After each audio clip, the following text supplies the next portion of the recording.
Greetings, friends. Jason here for AxodysFC. It is Wednesday evening, and I'm here not so much to talk about Spurs at all, but former Spurs manager Mauricio Pochettino is apparently going to be the next U.S. men's national team manager. It's all over social media right now. Men in Blazers put up a supposed confirmation picture, but I think it was actually a doctored picture where Raj had met with him at some other time.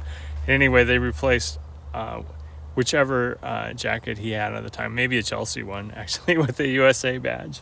But multiple sources, including like The Athletic, I think, and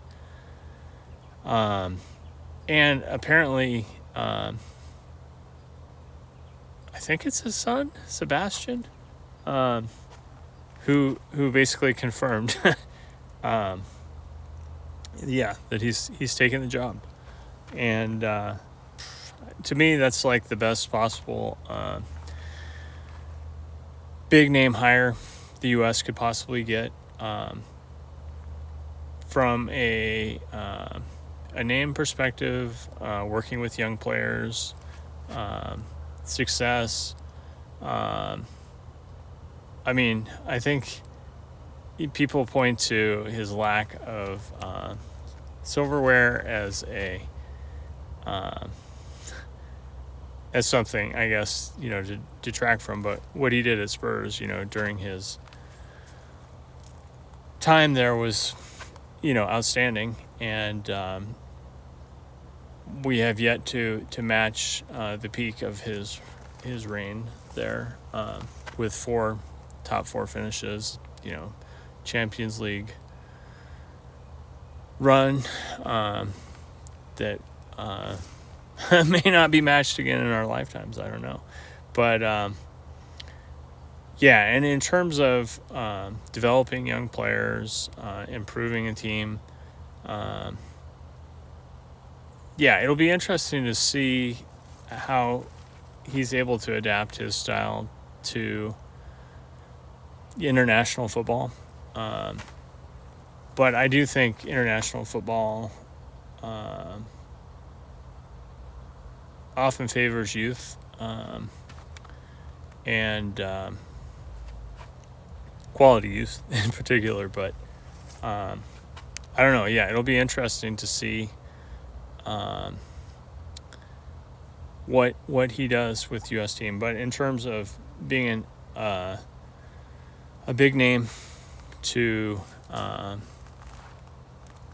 make some interesting changes, manage our top players, and hopefully find some and develop some younger ones as well. Not to mention just being a good cross spectrum in terms of the whole American Latino and soccer, football culture. I'm very excited. I think there's huge potential. I definitely want to see the actual announcement, because I half can't believe it, but at the same time I think I can, because I think it makes sense for him, and I think it would be an interesting and exciting challenge for him, and I can see him being the guy to take that job. And also, apparently, he overlapped with Crocker, and during their time at Southampton, so there's a connection there as well, with U.S. soccer. So it seems completely plausible and likely, but there's no official word from the man himself as of yet. And so, yeah, I'm excited. I'm feeling good about what that could mean for U.S. soccer, and now I just want to see the introductory press conference and to know for sure we haven't been all punked on social media or something. But and there's been enough legitimate sources that seem to be saying this is the case that I'm pretty bought into this happening. So yeah, hopefully tomorrow there will be a announcement, introduction, maybe even a press conference or whatever. But yeah, super exciting. And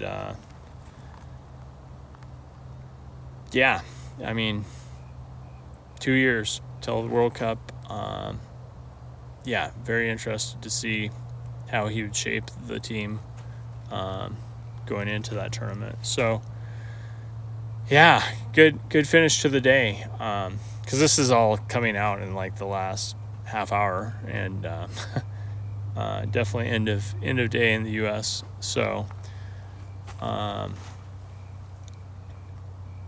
yeah, crazy, but I'm all for it. And yeah, otherwise, switching gears back to Spurs briefly.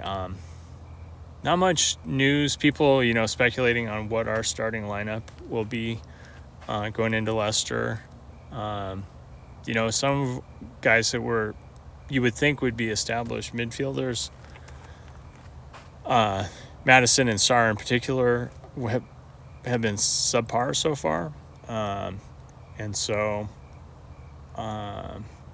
Bergvall has looked good, but I mean, the guy's brand new to the Premier League. I just cannot see starting him in the first game of this. I mean, it's possible, but it seems like a real trial by fire. But I think Bentancur has looked good, actually. And then, of course, the other thing, Bissouma you would have assumed would have started, but then his controversy and what is that? What will that translate to? So, yeah, I do have a lot of questions about the midfield. I'm confident Solanke will start at the 9. I'm confident Son will start at the wing. I would expect probably Johnson, as he's our best, even though he hasn't been all that great either, that he would be the starter on the right. Backline, if Udogie's fit, which I think he is, obviously it's going to be Udogie, Van de Ven, Romero, and Porro. So yeah, to me, really, the midfield is the big question mark. And yeah, I'm intrigued to see how it all shapes up, but still several days away. And anyway, potentially we're adding another player or two still, but we won't find out until it's basically happened. Yeah, so anyway, on that note, as always, thanks for tuning in. Please like and subscribe if you enjoy these. And remember, to dare is to do.